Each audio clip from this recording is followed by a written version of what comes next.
Right now, the heat from the sun is traveling 150 million kilometers through space to reach you. It's a journey of 8 minutes and 20 seconds. And along the entire way, it doesn't heat up anything at all. And it's not just the sun. Along with it, heat from billions of other stars is reaching us too. Some of those lights left thousands of years ago, before anything like written history existed on Earth. All of this is passing through your body right now as you watch this. And space out there is still at minus 270 degrees. So where does all that heat go? If you think heat travels through space the same way light does, you're right. It's exactly the same thing. It's the same wave, just in a different range. What almost no one realizes is the consequence of that. And the consequence is that all this energy can pass through a place without leaving a single degree behind. The core of the sun burns at 15 million degrees Celsius. Its power is approximately 3.8 times 10 to the 26 watts. And to produce this, it converts about 4 million tons of its own matter into light every second for 4.5 billion years, nonstop. And just a few hundred kilometers above your head, space is at minus 270 degrees Celsius, practically absolute zero. The biggest furnace in the solar system and its surroundings are frozen, and it's not just here. In 2016, a team led by Christopher Consolisi, in a study published in the Astrophysical Journal, recalculated how many galaxies exist in the observable universe, and they arrived at something close to 2 trillion each one, carrying hundreds of billions of stars. The sky you see at night has more fires burning than all the grains of sand on all the beaches on Earth combined, and the space between them remains frozen. This video is about that contradiction. And I'll warn you right now, the answer isn't that the sun is far away, and the answer is even stranger than that, and it's going to mess with a word you've used since you were a kid, without ever stopping to think about it. Before I answer, I need to clear up a misunderstanding. Such a common misunderstanding that it's built into the way you speak. You use hot and cold all the time. You know what those words mean on your skin. Hot coffee, cold tile under your bare feet at 6 in the morning. You think you know what temperature is because you can feel it. But temperature is not a property of empty space. Temperature is a property of matter. Temperature measures the average kinetic energy of particles. In other words, it measures how much the particles are moving, vibrating, spinning, and colliding. That's all. A hot object is an object whose atoms are shaking furiously. A cold object is an object whose atoms are almost still. Feynman liked to reduce this to an almost childlike phrase in his classes at Caltech. Heat is the jiggling of atoms. Nothing more. When he said that if all science were destroyed and only one sentence remained, the sentence would be, everything is made of atoms in perpetual motion. He was saying exactly that the temperature you feel on your finger is a trace of microscopic agitation that you will never see. Think about that the next time you touch a cold glass. You're not feeling cold. You're feeling slow atoms stealing speed from yours. And if temperature is movement, there is a lower limit, the point where movement reaches the theoretically possible minimum. This point has a name and a number. Absolute zero, negative 273.15 degrees. William Thomson, Lord Kelvin, deduced this value in 1848, based on the behavior of gases, decades before anyone had the technology to get close to it. Nothing in the universe has ever reached that point, not even in a laboratory, not even in the deepest void between galaxies. You can get to billionths of a degree above it, and physics still blocks you at the door. Now comes the key to everything. The sentence that unlocks this entire video. If there are no particles, there is no temperature. You can't measure the temperature of nothing. Not because there's no thermometer, because there's nothing to measure. A thermometer in a vacuum doesn't get cold by coming into contact with the vacuum. It gets cold because nothing is giving it energy. And deep space isn't exactly nothing, but it gets disturbingly close to it. I'll share the numbers because this is where the whole video hinges. In the interstellar medium between the stars of our galaxy, the typical density is about 1 atom per cubic centimeter. An atom in the volume equivalent to a dice. And in the intergalactic voids in the regions between one galaxy and another, this drops to something close to 1 atom per cubic meter. Now compare.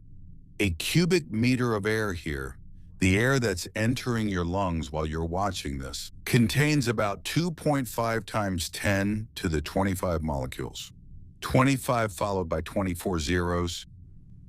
Atom versus 25 septillion. That difference is a big part of the answer, but it's still not all of it. Because we still need to explain why the heat from the sun doesn't cross that emptiness and fill it. And for that, you need to know that heat can only travel in 3 ways. 3, there isn't a 4th way. And understanding the 3, one by one, is understanding why space is cold. So the first is conduction. You touch a hot pan, and the heat goes straight from the pan to your skin. And the heat goes straight from the pan to your skin. The atoms in your hand transfer part of the agitation. It's contact, it's a push. A particle passes energy to the neighboring particle in a chain. In space, objects aren't touching anything. There's no chain, no neighboring particles. Without contact, conduction is eliminated. The second is convection. You put a pot of water on the stove. The water at the bottom heats up, becomes less dense, and rises. The water on top, which is colder and denser, sinks. This creates currents that spread the heat throughout the entire volume. That's how your house gets warm with a heater on in one corner. That's how wind exists. Convection requires a fluid. Air, water, gas. Something that can circulate, carrying energy from one place to another. Space is a vacuum. There's nothing to circulate. Without a medium, convection is eliminated. That leaves the third, radiation. Heat can also travel as an electromagnetic wave. Infrared, visible light, ultraviolet. And this form doesn't need any medium. It travels through perfect vacuum at the speed of light. That's why you were right back at the beginning. The heat from the sun gets here by the same mechanism as its light, because it's the same thing. The 8 minutes and 20 seconds apply to both. What you call sunlight on your skin is a wave that left a star 8 minutes ago and didn't touch absolutely anything on its way until it bumped into you. And here's the critical point, the point that most people have never heard of, and that solves the entire paradox. Radiation doesn't heat the vacuum it passes through. It only heats what it hits. The sun has been pouring out radiation in all directions, non-stop, for 4.5 billion years. These waves go out and travel outward, but the space they travel through doesn't absorb anything. The waves pass through the void without heating it up because there's practically nothing there that can be heated. Only when the radiation encounters something with mass, a planet, a moon, a grain of dust, the hull of a probe, your skin, is the energy absorbed and turned into atomic agitation. That's when it becomes temperature. So, repeat after me, because this is the sentence that underpins this whole video. The vacuum has no temperature. Space isn't cold because the sun is far away. Space is cold because there's almost nothing there to get warm. And if you think that's too abstract, there's proof of it in your kitchen, probably less than 10 meters from where you're sitting right now. In 1892 at the Royal Institution in London, the Scottish chemist James Dewar needed to store liquefied gases at extremely low temperatures without them warming up and evaporating. The solution he came up with was a flask, a glass flask with double walls and between the two walls a vacuum. His reasoning was exactly what I just explained to you, only the other way around. If heat needs contact to conduct, remove the contact. If heat needs fluid to convect, remove the fluid. Only radiation remains. And for that, he mirrored the inner walls so that the infrared would bounce back instead of passing through. That became the RMOs. The most ordinary object in your kitchen cabinet is a piece of outer space in a bottle. Think about that tomorrow morning. When your coffee stays hot 3 hours after you made it, what's keeping that heat inside is the same emptiness that freezes the dark side of the moon. Same nothingness. The vacuum doesn't retain heat just by being hot or cold. The vacuum retains heat because it doesn't participate. The probe's shield that you'll get to know in a moment, and the bottle that holds your coffee are the same trick on scales, separated by a factor of 1,000. And here you probably already have a question in your mind, because it's the right question. If the sun has been pouring out energy nonstop for 4.5 billion years, why don't the things it hits keep getting hotter forever? Why isn't the moon glowing red hot? Why hasn't the Earth turned into a ball of fire? Because everything that's hot also gives energy back. Every object with a temperature above absolute zero emits radiation. You emit. Your desk emits. A stone in the desert emits. And here's the limiting factor. And the hotter the object gets, the faster it gives energy back to space. Joseph Stephan measured this relationship in 1879. And Ludwig Boltzmann demonstrated it theoretically 5 years later. The result is that the energy emitted increases with the fourth power of the temperature. To put it simply, if you double the temperature of an object, it starts to emit 16 times more energy. That's why nothing heats up indefinitely. The object absorbs energy and heats up, and as it gets hotter, it starts to give energy back more quickly. It rises until the exact point where the energy going out is equal to the energy coming in, and then it stops. This point has a name, radiative equilibrium. The Earth receives about 1,361 watts per square meter from the sun. Doing the equilibrium calculation with the amount of light the planet reflects back, the temperature at which the Earth should settle is minus 18 degrees. Minus 18. That's the honest number for our position in the solar system. The actual average surface temperature is about plus 15 degrees. The 33-degree difference between these two numbers is entirely the work of the atmosphere, which lets sunlight in and slows the escape of infrared radiation. 33 degrees. That's the entire margin between the planet you know and a frozen rock. It fits into a winter morning.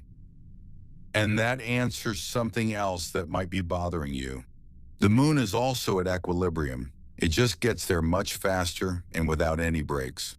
With no atmosphere to slow down the process, each piece of the lunar surface heats up to its own equilibrium in just a few hours of sunlight and drops back down to its own equilibrium in just a few hours of shadow. It's not that the moon doesn't have physics, it's just that it only has half of it. If space is so cold, why do spacecraft need cooling systems? Why does the astronaut suit devote most of its design to managing heat rather than cold? Because space doesn't present just one extreme condition, it presents two at the same time. And there's nothing there to soften the transition from one to the other. On the illuminated side of an object in orbit, the temperature can reach 121 degrees Celsius, but hotter than boiling water. On the shadowed side, just a few centimeters away, it can drop to minus 157 degrees. The same object at the same moment, 278 degrees of difference, separated by a metal edge. And the reason is something you know by now. There is no atmosphere to distribute that heat. There is no air to carry the heat from the illuminated side to the dark side. Down here, when you leave a pan in the sun, its handle also gets a little hot because the air around it circulates and distributes the heat. Up there, Each side of the object deals with the universe on its own. And there's a detail that almost no one notices. In a vacuum, a running machine has nowhere to dump its own heat. Without air, without water, the only way to get rid of energy is by radiating it as infrared, which is a slow process. That's why the International Space Station has huge radiators, white panels where ammonia circulates, covering hundreds of square meters, whose function is literally to dump heat.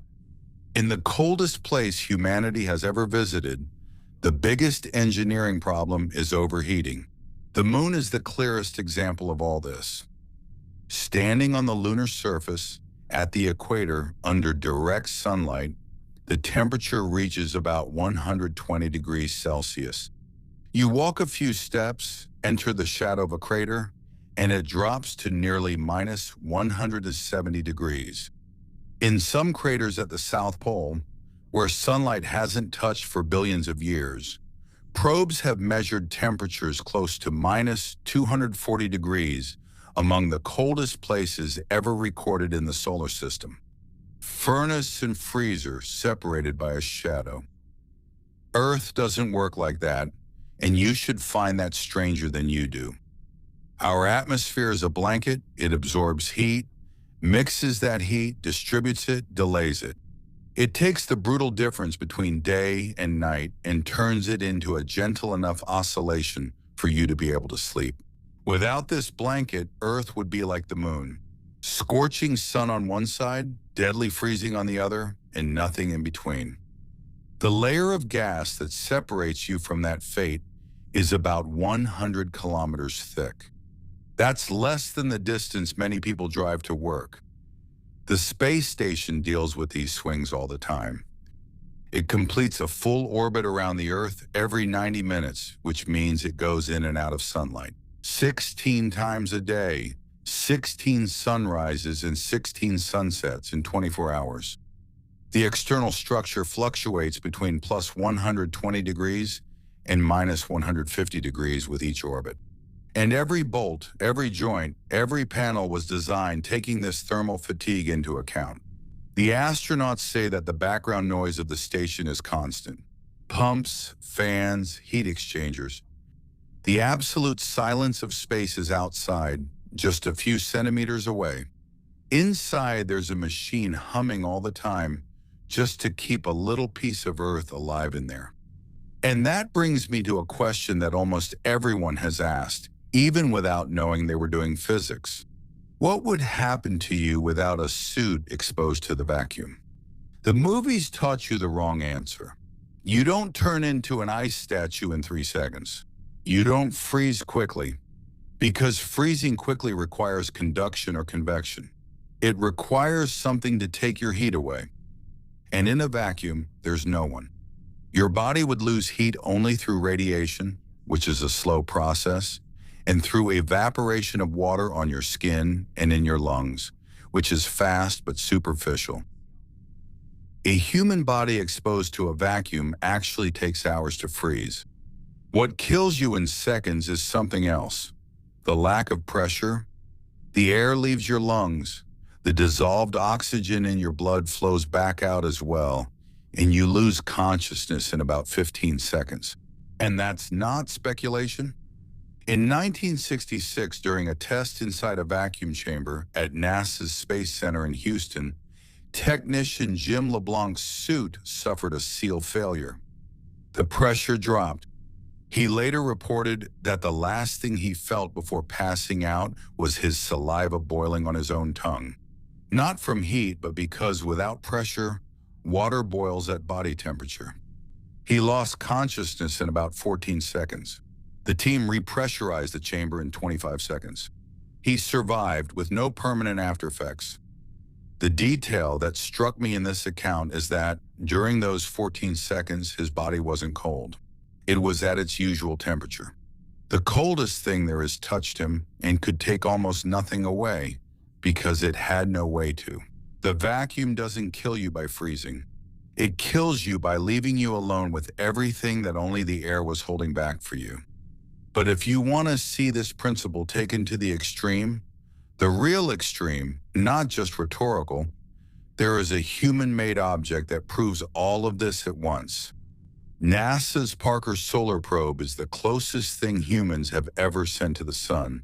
In April 2021, it became the first spacecraft in history to enter the solar corona, the sun's outer atmosphere. And in December 2024, it passed about 6,100,000 kilometers from the solar surface, traveling at more than 600,000 kilometers per hour. The fastest object ever made by human hands. At that distance, the front face of its heat shield reaches about 1,400 degrees Celsius. That melts steel. That melts most of the metal alloys that exist. The shield is just over 11 centimeters thick. It's a carbon foam, almost entirely made of empty space, sandwiched between two plates of carbon composite and painted ceramic white to reflect as much as possible.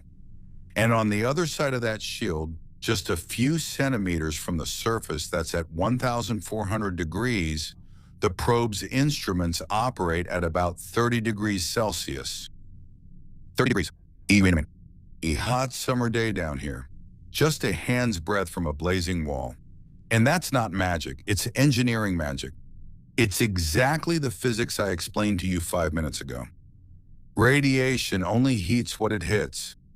The shield is hit, absorbs, heats up, and re-radiates. Behind it, there's a vacuum. And vacuum doesn't conduct. There are no particles to carry that heat inside. The shadow of the shield is a complete thermal refuge. The vacuum has no temperature. That's why a hand-sized shadow can be the difference between incineration and survival. I spent an oddly long time looking at the diagrams of that probe. Not because of the engineering feat, because of the idea that there's a place in the universe where you can reach your hand out of a shadow and it turns to vapor, while your shoulder on this side stays at 30 degrees. And there's a second question that usually comes with it, even harder to let go of. If every star in the sky is pouring out energy like our sun does, and there are 2 trillion galaxies doing this, why doesn't the sum of all that heat us up? Why doesn't all that energy accumulate? It does arrive, all of it, but it's diluted until it becomes nothing. The intensity of radiation drops with the square of the distance. If you move a source twice as far away, you get a quarter of the energy. Move it 10 times farther and you get 100th. Now apply that. The star most similar to the sun in our neighborhood is Alpha Centauri A, just over 4 light years from here. It is about 276,000 times farther from you than the sun. And squaring that, its energy reaches us more than 76 billion times weaker. And that's our neighbor. It's the closest one there is. All the others are worse. Add up all the stars visible to the naked eye across the whole sky on a moonless night, and the total they deliver is about 1/1000th of what the sun alone delivers. That's not a small amount of heat. It's heat so spread out that no thermometer in the world can register it. And that question you just asked isn't naive. It has a proper name and haunted astronomy for 2 centuries. It's called Olbers' paradox, formulated by the German astronomer Heinrich Olbers in 1823, although Kepler had already stumbled upon it 200 years earlier. The reasoning is this: if the universe were infinite, eternal, and static, then every straight line coming from your eye in any direction would have to end on the surface of some star. There would be no way to escape. The entire night sky should be a continuous wall of fire, as bright as the surface of the sun in every direction. But you look up and see black. And one of the first people to guess the right answer wasn't an astronomer. It was Edgar Allan Poe in a long and strange essay called Eureka, published in 1848, a year before he died. He wrote that the emptiness we see between the stars exists because the light from the most distant ones hasn't had time to reach us yet. He was right. The universe has an age, 13,800,000,000 years, and it's expanding, which stretches the light that comes from far away and steals its energy along the way. The sky is dark because the universe is too young to have filled its own darkness. So now we can sum up what we've established so far. The vacuum has almost no particles to retain temperature, and radiation passes through it without leaving anything behind. But the universe is not perfectly empty. And here's where the part that makes this story even stranger comes in. The entire universe is bathed in a very faint glow of radiation left over from the Big Bang. Point a detector in any direction in the sky, and it's there, with the same intensity. It's called the cosmic microwave background, and be careful not to confuse this. This is not the sum of the light from the stars. This radiation is older than any star that has ever existed. It was emitted when the universe was 380,000 years old, and there wasn't a single star shining anywhere yet. And it was discovered by accident, which is the best part of the story. In 1964, two radio astronomers from Bell Labs, Arnold Penzias and Robert Wilson, were working with a horn-shaped antenna in Holmdel, New Jersey. They wanted to measure weak radio signals coming from our galaxy. But there was static, a stubborn background noise that just wouldn't go away. They pointed the antenna at another part of the sky. The static stayed the same. They changed the time of day and the season. The same. They tested the hypothesis of interference coming from New York. It wasn't. They tested for equipment failure. It wasn't. And then they found out that a pair of pigeons had built a nest inside the horn of the antenna. They removed the pigeons. They cleaned out the accumulated droppings inside the instrument with their own hands, which they politely described in the records as white dielectric material. The static continued. In 1965, in a very short article in the Astrophysical Journal, Penzias and Wilson reported an excess antenna temperature that they couldn't explain. In the companion article, published side by side, Robert Dick and his team at Princeton explained what it was. The two had stumbled upon the residual heat from the birth of the universe. In 1978, Penzias and Wilson received the Nobel Prize in Physics for the noise they had spent an entire year trying to eliminate. This radiation, stretched and cooled by 13,800,000,000 years of cosmic expansion, now fills every cubic centimeter of space. At minus 270.4 degrees, that's 2.7 degrees above absolute zero. This is the background temperature of the universe. It's not absolute zero as many people think, but it's so close that the difference is almost philosophical, and it's dropping. As the universe keeps expanding, this background glow keeps stretching and cooling down. The universe today is colder than it has ever been at any previous point in its history, and tomorrow it will be just a little bit colder still. You are living in the hottest chapter the universe will ever have. Everything from here on out is cooling down, and there's something about this cosmic background that almost nobody talks about. If you're over 30 years old, you've already seen this radiation. Not in a telescope photo, in your living room. Those old tube televisions tuned to a channel with no signal. The black and white static, the sound of rain, a small part of that noise, a fraction of some signal, a small percentage. It was the cosmic microwave background hitting your device's antenna. Photons that were released 380,000 years after the beginning of the universe traveled for 13,800,000,000 years without touching anything. They crossed the entire void and ended their journey dying on a TV screen in a living room in Brazil, while someone was looking for the remote control. You were watching the birth of the universe and thought it was just signal loss. And since we're on the topic of cold records, there's some data that wraps up this segment in a way that's hard for me to swallow. The coldest known place in the universe isn't a nebula, it's not intergalactic space.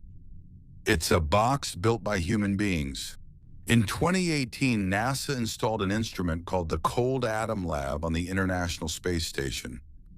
It uses lasers and magnetic fields to slow down rubidium atoms until they almost stop.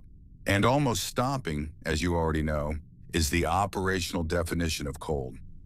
It produces clouds of atoms at billionths of a degree above absolute zero. A billionth of a degree. The entire universe, the deepest void between galaxies, is at 2.7 degrees. That little box is something like 1,000,000,000 times closer to the limit. There is now, orbiting 400 kilometers above your head, a point of matter colder than anything nature has produced in 13 billion years. And it's inside a machine built by a species that evolved in the only warm place in the neighborhood. And if 2.7 degrees above absolute zero is the natural floor of the universe, there's an obvious question. Can it get colder than that without a laboratory, without human intervention? Yes, it can. And the place has a name. The Boomerang Nebula is a cloud of gas about 5,000 light-years from Earth in the constellation Centaurus. In 1997, Raghvendra Sahai and Lars Auke Neyman, using the ESO telescope in Chile, measured the temperature of that gas and found a value that shouldn't exist. 1 degree above absolute zero, minus 272 degrees, colder than the space around it, colder than the radiation left over from the Big Bang. The mechanism is the same as a can of deodorant that gets cold in your hand when you press the button for too long. Gas that expands quickly cools down. But there, a dying star at the center of the nebula is expelling gas at about 500,000 kilometers per hour. And this expansion is so violent and so prolonged that it pushed that gas below the background temperature of the universe. It's the breath of a dying star that created the coldest naturally occurring place ever found. Something that only exists as long as the expulsion lasts. When the gas stops spreading, it will slowly return to the 2.7 degrees of the rest of the cosmos. Even the universe's cold record is temporary. Now, one last detail, and it's what ties together everything I've told you so far. Mercury is the planet closest to the Sun. By the logic that almost everyone uses, closer means hotter. Mercury should be the hottest planet in the solar system, period. And during the day, it even lives up to that promise. The surface facing the Sun reaches about 430 degrees Celsius. Lead melts at that temperature, tin melts, zinc melts. But at night, with no atmosphere at all to hold anything in, the same surface drops to minus 180 degrees. Think about how extreme that is. The planet closest to the Sun gets at night colder than the surface of Mars, which orbits at more than 3 times the distance. And the reason is exactly the principle we've been building on since the beginning. Mercury practically has no atmosphere. The atmospheric pressure there is about a quadrillionth of Earth's. So, when the Sun stops shining directly on that patch of ground, there's absolutely nothing holding the heat in. It escapes as infrared radiation, disappears into the vacuum, and the temperature collapses. And then comes the final proof on the other side of the scale. Venus is the second planet. It's almost twice as far from the Sun as Mercury. It receives much less energy per square meter. And even so, Venus is by far the hottest planet in the solar system. The average surface temperature of Venus is about 465 degrees Celsius, day or night, at the equator or at the poles. Always. And it's not because of the distance. It's because of an atmosphere of carbon dioxide so dense that the pressure on the surface is equivalent to being 900 meters deep in the ocean. This atmosphere lets sunlight in, but doesn't let infrared out. The heat comes in and gets trapped. 2 Soviet probes from the Venera program landed there in the 1970s and transmitted for less than 2 hours before being crushed and collected. They were the first human-made probes to photograph the surface of another planet and didn't even last as long as a movie. So, look at what the two planets together are telling you. Mercury is the closest, and it freezes at night. Venus is farther away, and it never cools down. The distance to the star is not the decisive factor. It's not the heat source that determines the temperature of a place. It's what that place has to capture and hold the heat that passes through it. And that's the complete answer. I'll sum up the whole line of reasoning in one go. The vacuum doesn't have a temperature. It never did. Things have temperature. And something only gets hot if some radiation reaches it and stays there. Space is cold because there's almost nothing there to absorb heat. The sun's energy doesn't heat the vacuum. It only heats the objects it hits. With no medium to transfer and distribute heat, the background temperature of the universe settles at 2.7 degrees above absolute zero, barely above the coldest limit that physics allows. The universe is not uniformly warm. It is a collection of isolated hotspots. Stars, planetary atmospheres, accretion disks spinning around black holes, and in the space between all these points, near infinite cold, unbroken by anything. And this is where I need you to look at yourself for a second. You are one of those hotspots. Your body operates at 37 degrees and maintains that with remarkable stubbornness. You burn sugar and fat all day long without rest and dissipate about 100 watts of heat continuously. That's the power of an old incandescent light bulb. If you walk into a small room with 10 people, that room gets warmer. It's not your imagination, it's thermodynamics. And every time your mother hugged you when you were a child and you felt the warmth of her body, that was literal. The atoms in her body were agitated. They collided with the atoms in your skin and transferred some of that agitation into you. Each hug was an atomic transfer. Every hand on your forehead checking for a fever was conduction, the same conduction that doesn't exist in space. And here's the part I couldn't stop thinking about after I understood it. That conduction is only possible because you were both immersed in the same blanket of air, in the same bubble of dense matter, on a planet that can hold heat. In a universe where 99.9% of the volume doesn't allow that, you've lived your whole life in one of the very few places where touching someone actually transmits real warmth. Earth is a very strange thing in this context, not just because it harbors life, because it's in a very narrow range of conditions. The right distance from a star, surrounded by the right kind of atmosphere, with enough mass to keep that atmosphere from escaping, and with a magnetic field that prevents the solar wind from blowing it away. Take away any one of these conditions and you have the moon. Violent heat under the sun, deadly cold in the shade, and nothing in between. Think about how this shows up in small things. You step outside on a June morning and feel the cold air on your face. That air is 15 degrees above zero.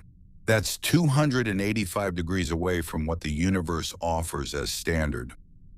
You complain about the cold within the most unlikely temperature range that exists in the known cosmos. And the strangest thing is that this range is narrow. It's not generous. The difference between the temperature that keeps you alive and the temperature that kills you is just a few dozen degrees in either direction. Your body's entire life takes place within a thermal window you could cross on a bicycle. I confess that something small changed in me after I put these pieces together. I was one of those people who complained about the heat in the summer with sincere indignation, as if being hot was a flaw in the universe. Now I think differently. Being hot is the anomaly. Being hot is the improbable is happening to you. Specifically on this planet, inside a bubble of gas 100 kilometers thick, orbiting a medium-sized star in some random arm of a galaxy among 2 trillion others. I still complain about the heat, but now I complain with a slight sense of being hot, of being ungrateful. The heat you feel every day is not the standard condition of the universe. It's a rare, precise, and protected exception in a cosmos that is cold almost everywhere and almost all the time in a way that you can't even feel. And that changes the question. The right question was never, why is space so cold if the stars are so hot? The right question is, how, in a universe this big and this cold, did warmth like yours come to exist even once?